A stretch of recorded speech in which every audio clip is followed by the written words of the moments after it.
So, Russ, we're getting ready to start the show. Did you wipe the server yet? Hold on, let me get my cloth. Oh, man. It's going to be that type of night. Here we go. Get ready to fight from within. You're about to go behind enemy lines on We Are America Radio. War. Roger, 3-2. Goliath copies all. Go ahead. Target is surrounded by multiple firms entering what appears to be a residential area. Requesting permission to engage. Live from the People's Republic of New York City. You're now going behind enemy lines with Gene Baradelli and Russ Gallo.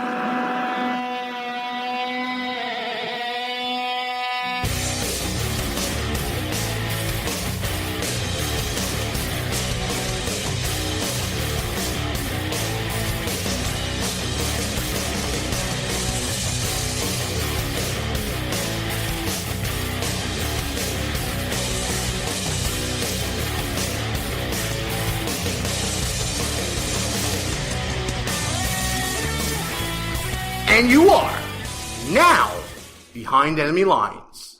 Hey there, how you doing? Gene Baradelli here, Russ Gallo there. Russ, how you doing, pal? What's going on, Gene B? Oh, there's a whole lot of messing going on right now. I don't know if you've been watching the news lately, because I know that you're kind of in and out of civilization, but there's Hillary's on Snapchat, and another video came out from Planned Parenthood. There's a whole bunch of mess going on right now. First of all, I want to say, for the past few weeks, thank you to everyone who's been filling in for me. Yeah, you wipe down that microphone, though? Tremendous job. Messy. Tremendous job. Great job. And a hat tip to you, Gene, for giving me my credits for some of my predictions. We always talked about, whenever we predict something, we should mark the tape and come back to it later on. That happened to be something, week 1 you predict something, week 2 you come back to it. Russ Gallo predicted a week before the debates happened that it would be the most watched debate of all time, and it was. Well, mark this one down, Gene. Oh, no. I'm not saying I'm a Trump guy I just feel it yet, coming. Oh, you're a Trump-servative? but I'm a re-Trumpican right now. I think this guy is not only going to win the Republican nomination, I think he trounces the Democratic nominee, and get this, double prediction. Hillary's not going to be the Democratic nominee. She probably will be indicted well before the election. Mark it, Gene. All right, we're marking the tape right now. Everybody, we're at 3 minutes into the show this week. Put it down in the books. Russ Gallo says Trump president, Hillary not even the nominee. Well, I know we didn't plan on this, Russ, in our show prep, but I need to know this from you about Donald Trump, because I've been asking this online all day. By the way, Behind Enemy Lines' Facebook presence has blown up this week. We want to thank the tens of thousands of people. We're up over 70,000 people this week that have visited Behind Enemy Lines Radio on Facebook.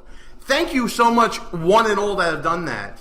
But I've been asking this online. I'm not really familiar with the Facebooks. Is it like Snapchat? What is that about? You're not on the Facebooks. Don't even worry about it. Okay, as long as you got that going, then. But I got to ask you this, though, Russ. Trump's in the lead. He's pulling away. No candidate has dropped out yet. For Trump to win, I'm going to put out a premise. You tell me if you agree or disagree. For Trump to win, candidates that fall out of the race, he needs to get some crossover from those supporters. Yes or no? For the sake of the argument, I'll go along with it, sure. Okay. Where does he get support from to get the majority of Republicans behind him? Because there's a lot of rhinos out there, right, pal? I mean, aren't they going to go to other rhinos? I think it's quite clear. If you look at the top 5 candidates, and every poll they switch out slightly, but the majority of the top 5 seem to be non-establishment type Republicans. And when you look at a lot of these people that are doing it, and we have lobbyist friends, some of which are in our chat room right now, we'll tell you how to get on there later on in the show. But when we talk to some of our lobbyist friends and people in the know, they talk about money, right? Well, a lot of these outsider candidates have some trouble raising money. Trump doesn't have this issue just yet because he's self-financing most of his race. But when you talk about guys like Ben Carson or Carly Fiorina, a lot of these outsiders, Rick Perry ran out of money. They're running out of money, or they're having trouble raising money, yet they're still doing very well in the polls, which smashes some other theories that these people that we talk to have.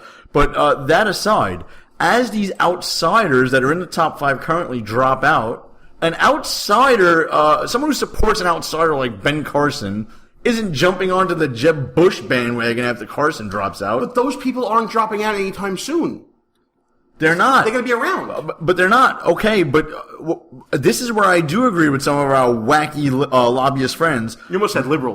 You get that? And some of these lobbyists that and advisors to the Republican candidates are in fact liberals or rhinos or whatever you want to call them.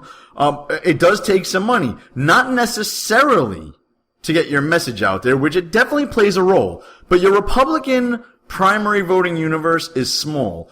These people listen to talk radio and watch Fox News. So it doesn't take much money to reach these voters. What does take money, Gene, what does take a lot of money is getting into these early primary states and running a nationwide presidential race and having your name appear in all 50 states on the ballot. This is a problem that Rudy Giuliani faced when he ran, and lots of other candidates who seem like they're going to be great candidates but can't even raise enough money or build a strong enough organization to appear on the ballot. No one can tell me that Donald Trump will have that problem. He will be able to hire the right people in all 50 states to appear on the ballot. A guy like Ben Carson with no political background and not a lot of money in his account won't be able to do it. And neither will a person like Carly Fiorina in all likelihood. All right, that's good enough for me. Now let's get back on topic of what we wanted to talk about. I'm going to flip a coin. It's either Hillary or Hillary. So let's go flip, and it's heads. Hillary Clinton, this week, making some news. Once again, talking about Emailgate and the email server, this never-ending situation that is probably going to last throughout the end of the year, in my opinion, Russ. But the reason why it's going to last longer is not just because of the emails that have to be sifted through, and we get more and more news about that every week. It's because of Hillary Clinton herself. The woman cannot stop putting her foot in her mouth, Russ. And I'm loving every minute of it. So you think she's putting her foot in her mouth? You don't think she's doing the masterful Clinton duck, dodge, weave? If you could dodge a wrench, you could dodge a political scandal type Dodge, thing? duck, dip, dive, and dodge? No, I don't think she's doing that at all. I thought her latest back and forth with Ed Henry from Fox News was quite telling. I mean, I thought she did a good job. I'm convinced. I think it's an open and shut case. Close the book, Dano. Well, you know what? I'm going to bring back a phrase from our Brooklyn GOP radio days, and we'll let you, the listeners, be the judge. So that's all I could say. I'm not, I have no idea. That's why we turned it over. You were in charge of it. You were the official in charge. Did you wipe the server? What, like with a cloth or something? No. Well, no. How it works digitally. Did you try to wipe the whole server? I don't know how it works digitally at all. I do not have any. You did not try. Ed, I know you want to make a point, and I can just repeat what I have said.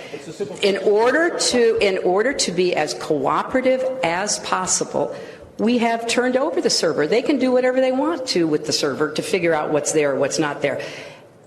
That's for the people investigating it to try to figure out. But we turned over everything that was work related, every single thing.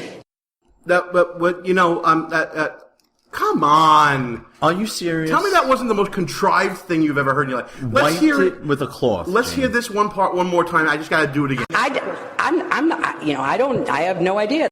Come on now. And This first is of a all- presidential candidate? I mean, make no mistake about it. That statement was crafted before she came out. That response, the wiped it with a cloth, you better believe she thought about that before she came out there.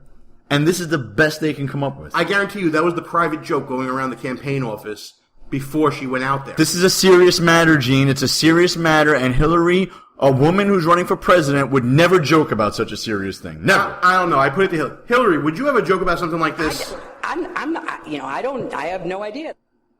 So, see, she doesn't even know. She's serious. She would never joke around about something. So she's under investigation by the FBI. This is a serious matter. She's running for president. We can have a lot of fun with this. Hey, Hillary, what do you think about Planned Parenthood? I'm not, I have no idea. It works on so many levels. We can talk about a million different things with Hillary Clinton. But you know what? Let's give Hillary her due. She is down with the kids on Snapchat. I think that's just... I don't even know what Snapchat is, so this should be good. All right, well, listen, Hillary I'll Clinton... Google it while you play the clip. Yeah, okay. Here's Hillary Clinton talking about her new Snapchat account. Snapchat. You hear that? Snapchat. I don't know why I did that. But check this out. This is hilarious. By the way, you may have seen that I recently launched a Snapchat account. I love it. I love it. Those messages disappear all by themselves. All right, so Yeah, Gene, this is all a joke. No, hold Come on, Gene. Did you just say Hillary Clinton? You lied to me, Russ Gallo. I made a mistake, and I see that Snapchat is something that makes it. But Gene, this joke that she just told. First of all, the delivery was terrible. This was clearly scripted, and it was awful. An awful joke, scripted. She's joking around about the fact that she could go to jail for what she is being accused of doing. She's joking around about the fact that she exposed classified information and allowed it to be accessible in a server in a bathroom in Colorado for all the world to go and try to get. The emails that they're trying to view on there range from a whole host of issues, conspiracies, crimes. We're talking about money given to her husband and her for speeches while she was Secretary of State to the Clinton Foundation, which they used as a personal piggy bank. While she's Secretary of State, while these nations that are donating the money to this foundation are receiving favorable treatment from our country. Number one. Number two, Benghazi. Americans died. I know. We shouldn't even, what difference does it make now? We could play that clip too if we want later. The emails are about that too. This is a major investigation. It's turning into a criminal probe. And this woman is joking around about the fact that they scrubbed these emails and erased the emails, and that Snapchat erases them automatically. She's joking around about this. Just imagine if Dick Cheney or George Bush was accused of the same and came out and made a joke about it in front of the press. This is disgraceful behavior from a presidential candidate. Disgraceful. Absolutely right. Hillary, do you think that you were going to be going to jail over this? I'm not, I have no idea. Well, we have an idea. And we think you definitely should be. I don't know if you saw it, Russ, but during this press conference with the stammering and the confrontation with Ed Henry, she was wearing an orange pantsuit. I wonder if that's foreshadowing for Secretary Clinton. I heard some jokes about this, orange is the new black. That was pretty funny stuff. Yeah, it was, and you have to see the suit. It's just absolutely ridiculous. By the way, there's a photo to go along with the stammering that is circulating around the internet. It was an epic fail day for Hillary Clinton. I mean, I just want to bring up two names. One is sort of local, but he made national news, and the other one is definitely national. General Petraeus got accused of something very similar, much smaller scale, and he did not try to obstruct justice, by the way. Obstruction of justice, serious crime. Hillary Clinton is beyond guilty of obstruction of justice. Whether or not there's an underlying crime there, she is obstructing justice, 100%. He pled guilty to a misdemeanor of mishandling classified information. Hillary Clinton is beyond a shadow of a doubt guilty of at least that. So this Justice Department better go in for the kill on that one. The next one I just want to bring up is my own former congressman, Michael Grimm, who was convicted of some tax evasion or tax cheating a decade ago, and he's actually, I don't know if he's reported for his federal sentence yet, but he's going to do a few months in federal prison, okay, for a very small crime that... comparatively much more insignificant. Yes, and this woman is running for president. Mark my words, this woman will not appear on the ballot come the presidential race. Forget about the primary. Joe Biden, what are you waiting for, dude? What are you waiting for? Governor Cuomo, New York Governor Cuomo, why are you not jumping in the race, bro? I know why. I've been saying this for years, too. Mark down another prediction. Governor Cuomo thinks he's going to get indicted his damn self in New York for some other stuff that's going on. For those of you guys who are not from New York, the Speaker of the Assembly, Sheldon Silver, jail. The majority leader Dean of the Skelos, Senate Republican Party, Senate, on trial, on his way probably to jail. They joke around in New York, 3 men in a room. It's the Speaker of the Assembly, the majority leader in the Senate, and the governor. So guess who's probably going down for the count? Any Democrat with a little bit of national name recognition needs to get in this race. Why are they waiting?